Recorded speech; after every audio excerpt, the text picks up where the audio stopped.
சாப்பிட்டுச்சாமா? இல்லை சாப்பிட்டுட்டு தம்பி பாலில் கலந்து கொடுத்துருக்குறேன். இன்னைக்கு ஊற்றிக்கிட்டு இருந்தேன். இன்னைக்கு சாப்பாடு பாலில் கலந்து தான் கொடுத்துட்ருக்குறேன். குடிக்கிறதோட அந்த ஈரல் கொஞ்சம் சாப்பிட முயற்சி பண்ணணும்.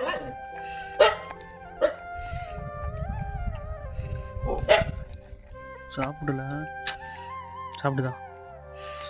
ஈரல்கிட்ட வை, வாங்கிட்டு வை ஈரலை. சாப்பிட்றா லட்சுமி, சாப்பிட்றா.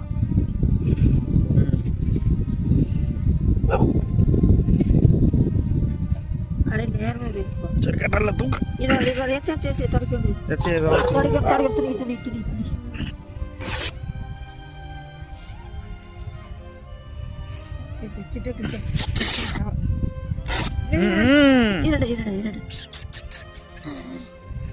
ஒன்னும் இல்லை அண்ணா கூட படுத்துக்க வேண்டாம்.